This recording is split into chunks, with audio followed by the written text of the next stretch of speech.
head football coach from the University of Oklahoma, Lincoln Riley. All right, thanks, Mike. Thanks, everybody, for being here. Exciting week for us here coming up. One of the first goals that we set out, for this team was to make sure that we took care of business at home, and we're able to have a chance to win every game at home. With all the good things that we did last year, that was one of the things that we didn't get done. We dropped one here, and it's very, very important to us, going here into this final home game here against Kansas, that we accomplished that. We've had to win some tough ones here, including the one last week, and so that's a big point of emphasis. And obviously, too, with it being this team's last time in the stadium, a lot of these seniors' last game here on Owen Field, it's just very, very, very important to us to finish this thing off the right way. And we know that we've got a lot of goals in front of us, all of which are still right there at the doorstep for us. Obvious improvements that have got to be made, that we're excited about taking some of those steps this week, but that's really our main focus right now is playing our best against Kansas, correcting some of the mistakes that we need to correct, and having a great last showing here in Norman. So injury-wise, looking fairly positive, I would say, from the game the other day. I haven't seen the guys yet, but I don't think anything too serious or as of note right now. So I think positives in that respect, and team's good. They're excited about the position we're in. A lot of teams right now love to be 9-1 with every single goal in front of them, like this team has. So looking forward to this week. This will be a big step, and we need to go play well against Kansas. Lincoln, national signing date's a little bit more than a month away. Do you want to have your new defensive coordinator here by then, and is it important for the recruits to know who it's going to be? We'll see how that all plays out. I haven't made any decisions on what we're going to do there or not. My focus was, after we made the change, that we were going to get through this back half of the season and see where we're at. I don't know what we'll do. I wouldn't commit that we're going to bring in anybody different right now or not. It's 1 week at a time and trying to win a championship right now. Lincoln, it's easy to look at the back end when a cornerback gets burned or something like that, but are you getting the pass rush that you really think you can get out of this group yet? It's been good. I think it can get better. Thought there was a few times the other night where we could have been better, and a couple times that we did get there that the guy just made some outstanding plays too. And so no, it takes all 11. There's no doubt. Great pass rush helps coverage. Great coverage helps pass rush. And so we're looking at the mistakes that we made the other night as a whole. A lot of them, again, we or the fans, people on TV, they see the one guy that gives up a play, but they don't realize the impact of the other 10 as well. So certainly the mistakes that we made, we got to all be better, and there were obviously some critical plays where we all were good and we made the plays. John? Lincoln, Bob used to talk all the time about complementary football. I thought Saturday was a real example of the antithesis of that, where the offense does one thing and the defense is doing something else, or vice versa. How close are you guys to playing what you would consider complementary football? I don't think far off. I mean, it's the margins are slim there. There were so many times where we were extremely close to doing it, whether we, have a chance to separate offensively, get a drive going, and then had a penalty or stall out. Several times defensively where we're getting ready to get a stop, get them to a 3rd and long, getting ready to get it back. We've been moving the ball all well. You think you're going to separate, and then we give up a big play on 3rd and long. So I don't think we're far away. And the one positive, not the one positive, one of the many positives I would say is the time in the game that we played the best complementary football was at the end, and when it mattered the most. So it's a thin line, especially against good football teams. So we know we're capable of separating on people, and obviously we want to be able to do that. But at the end of the day, we want to win, and we're doing that right now. Barry? Yeah, Lincoln, you said you're close, but it sure seems like, unless you're playing Kansas State or TCU, the two worst offenses in the league, the defense is pretty much in disarray. Do you just need a new culture, totally, just new schemes, new players, new coaches, new everything, just sort of start over on defense in the offseason? I'm not talking about now, but in the offseason. I'd say it's kind of the same answer I had before. I I don't know. Being 9-1's disarray, then that's, we'll define it what it is. Our defense has had a hand in winning all the 9 games that we've had this year. Are there areas that we need to improve? Yes, I'm not looking the other way, but at the same time, we got a team that's very capable of winning a championship right now. So our focus right now is getting better and putting ourselves in position to do that, which we've done up to this point this season. One of the problems is, every defense in the Big 12 struggles because of the offense, but up until the recent past, you guys were not really a great defense compared to nationally. Now you're dropping to the bottom of the Big 12 in terms of numbers and how often you stop the other team. Is that a concern that, that even just going against Big 12 standards, you're falling defensively? There's a lot of factors that go into that. By Big 12 standards, we're winning a bunch of games, so I know that. So you can put all those stats every which way you want. Go look up the Big 12 records in the last 4 years of teams and, tell me which one you would rather be. Bob? It's been four games now. What have you seen from Bob Diaco, and what have you seen in terms of the development of outside backers with him leading the charge? Yeah, it's been a little bit of a moving target. We played with Ryan. We played really with 3 different guys there. We've played with Ryan Jones. We've used Mark Jackson, and obviously used Caleb some the other day. So I think for us, it's been trying to kind of settle in on what lineup we want to use. Bob has been a positive influence. There's no question about it. I mean, he's, I've spoke at length about, how qualified he is, the energy he brings. He's a great voice in the room, which he was before, even in his previous role. So that group's working together. They're, what you charge a group like that to do when you make as significant a change as we did mid-season is not easy, and you're not going to correct everything overnight. I think we all knew that, and but I think those guys are working together well. We're not happy with how we played last Saturday by any stretch. We got to play better, but we are playing really good at some big moments, and those of us in those walls, we see the makings of being what we want to be. We can, and we're not that far off, and we're going to push like hell to get there. Bob's a big part of that. Joey? Yeah, you guys only had 2 active running backs last week. What is TJ Pledger's status with his hip, and any chance he can go this week? Yeah, I would say questionable for this week. It's not a long-term deal, but we've just got to see how he responds to treatment. Had a few days off there towards the end of the week after he got dinged up. So, we're counting on, that buying us a little bit of time, and certainly hopeful that he'll be ready this week. Ryan? Lincoln, sort of along those lines, you only have 2 scholarship running backs. TJ's not available. One center there with Creed. What would you do behind those 2 at those positions, and how early do you start thinking about emergency plans when you get into situations like this where your depth disappears? Yeah, no, you always think about it, especially at center, just because, you can, and I'll preface this by saying I'm not going to say what our plans will be just for schematic advantages, but especially at center, you got to be ready, because it's not like you can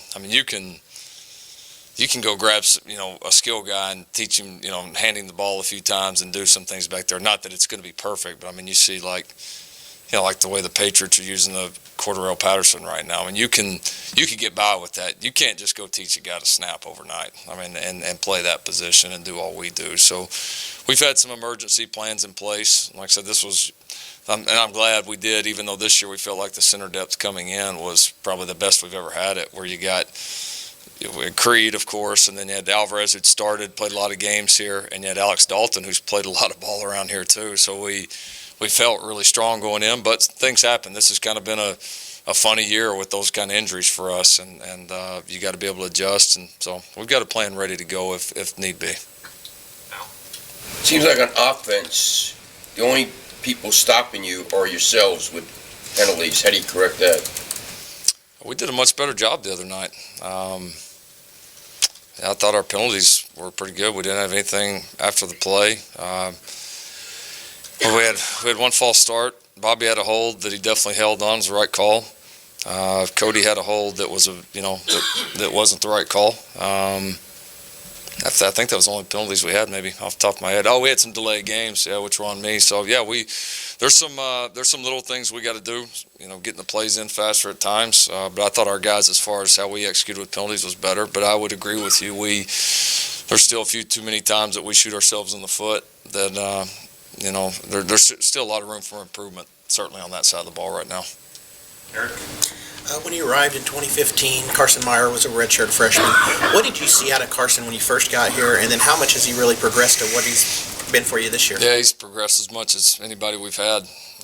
All those reps through all the years behind the scenes with Dimitri taking most of them in games have added up. And then I do think there's a little bit with him of, sometimes guys, you see them, you get to that senior year and they maybe hadn't had a huge role on the team before, and they get that opportunity and they gain some confidence and they get as invested as they've ever been, and they play some of the best ball of their lives, and that's what he's doing right now. I mean, he's blocked really well. He's mentally come a long ways, because that's a very demanding position mentally with all we put on those guys. And then I would say the big bonus has been is how much of a threat he's become in the receiving game. I mean, he's made some game-changing plays for us there. Go to Sam in the middle here.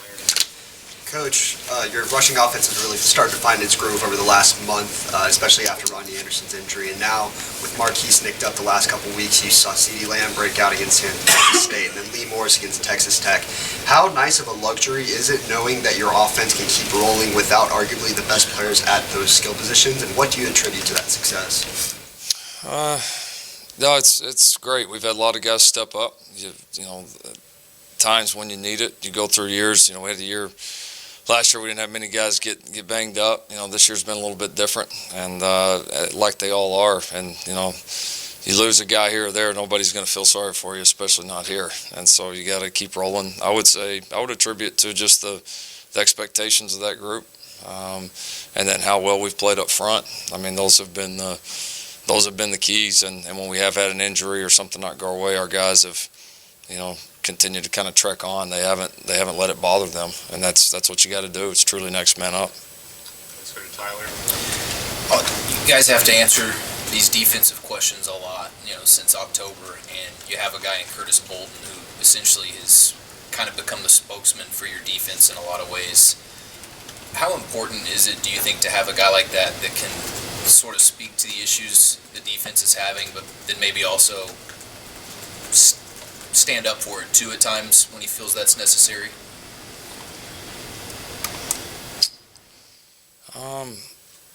And you have to have leaders, and you have to have guys that truly understand the entire situation, understand what you're doing well, and also have a realization for the things that you have to do better. And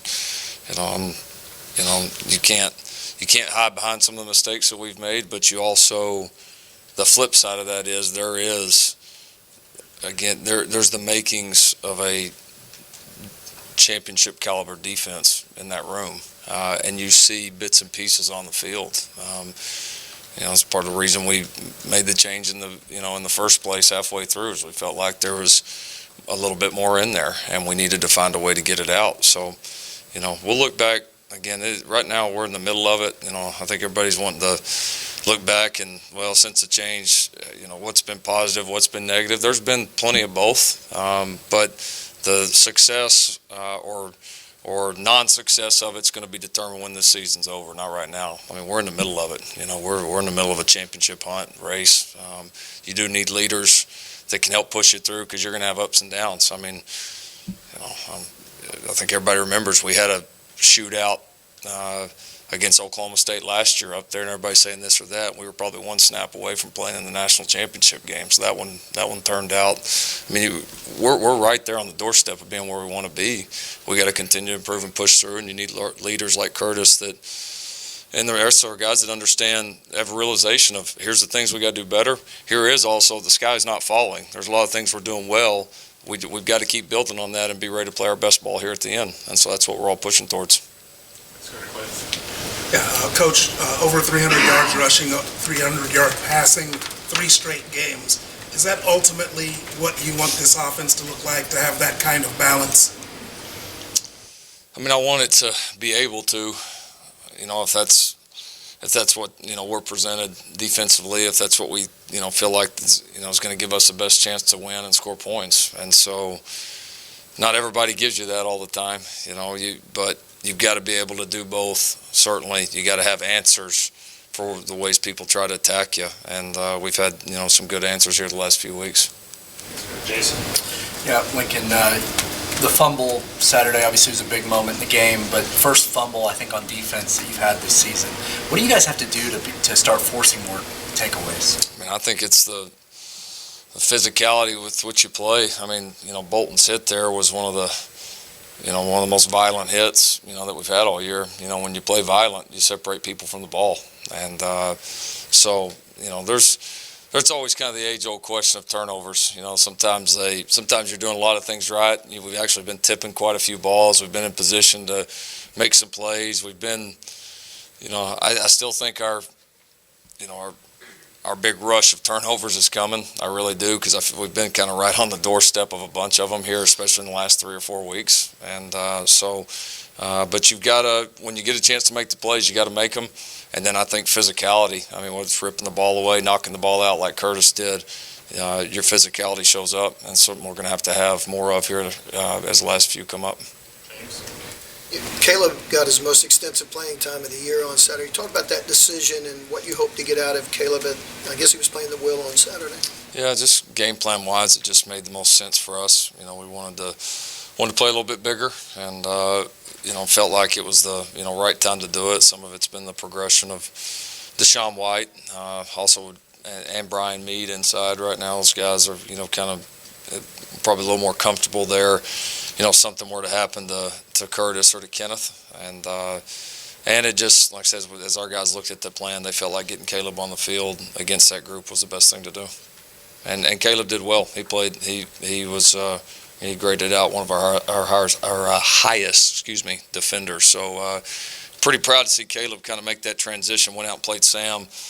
Hadn't played Sam in a couple of months, other than a few practice shots here and there. So for him to be able to go do that and play at a high level, on kind of a week's notice was pretty impressive. Back to Ryan.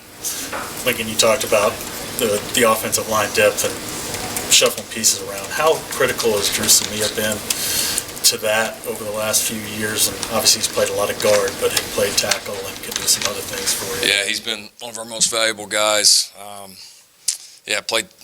Never really was a tackle, but did it because out of necessity early in his career, and then has made the move to guard.